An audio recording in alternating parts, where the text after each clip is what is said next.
Hai semuanya, materi kita hari ini adalah kepribadian orang yang matang menurut Gordon Allport.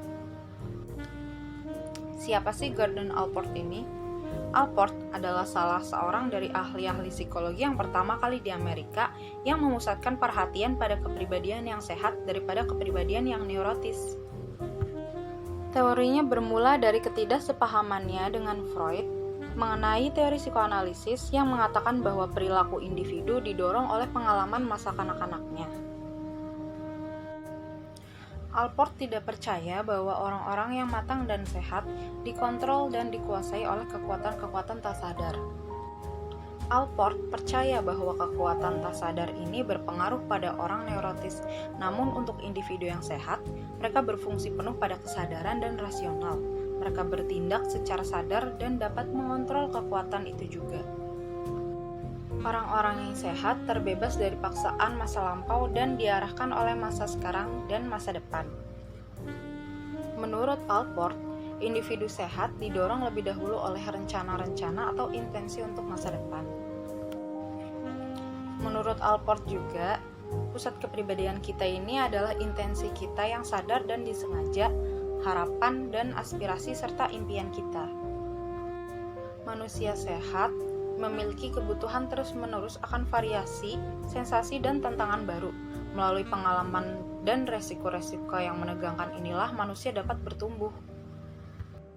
Allport menjelaskan juga mengenai dua prinsip motivasi manusia, yaitu yang pertama adalah Principle of Organizing the Energy Level atau prinsip pengatur tingkat energi, yaitu menemukan motif-motif apabila motif-motif yang ada ternyata tidak cukup dan tidak cocok lagi. Lalu yang kedua, ada Principle of Mastery and Competence, yaitu prinsip penguasaan dan kemampuan. Maksudnya adalah orang-orang yang matang dan sehat tidak cukup puas hanya dengan melaksanakan atau mencapai tingkat-tingkat yang sedang atau yang hanya memadai. Kemudian Allport juga mengenalkan istilah proprium atau konsep diri. Proprium ini memiliki 7 tingkatan. Tingkatan yang pertama ada diri jasmaniah, yaitu individu atau manusia lahir belum memiliki perasaan tentang dirinya sendiri.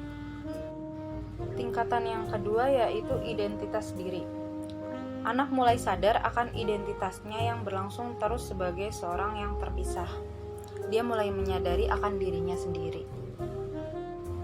Lalu yang ketiga ada harga diri, yaitu perasaan bangga akan diri seorang anak sebagai suatu hasil dari belajar mengerjakan benda-benda atas usahanya sendiri.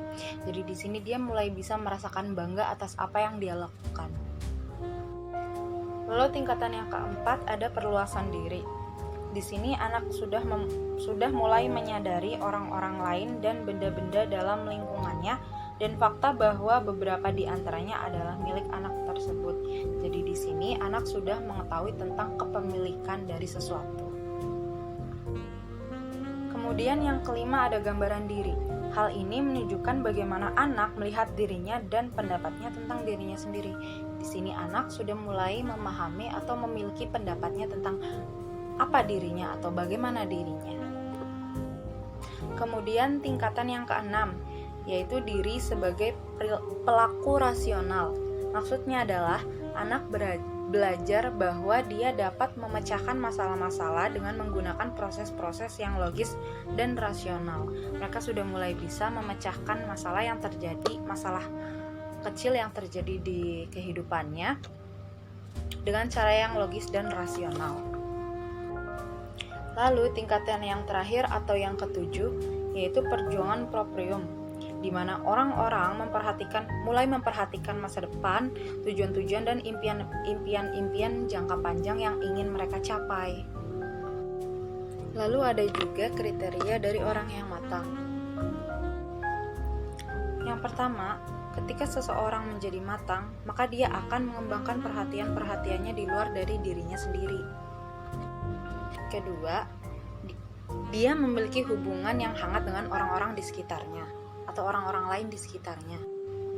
Kemudian yang ketiga, orang yang matang memiliki emosi yang aman dan terkendali. Keempat, mereka memiliki persepsi yang realistis. Yang kelima, mereka memiliki keterampilan, tugas, dan tanggung jawab, serta mereka dapat menghubungkan ketiganya. Dan yang ketujuh, orang yang matang memiliki arah tujuan serta alasannya untuk hidup. Oke, itu dia penjelasan mengenai teori kepribadian orang yang matang menurut Gordon Allport. Terima kasih sudah menyaksikan dan dadah!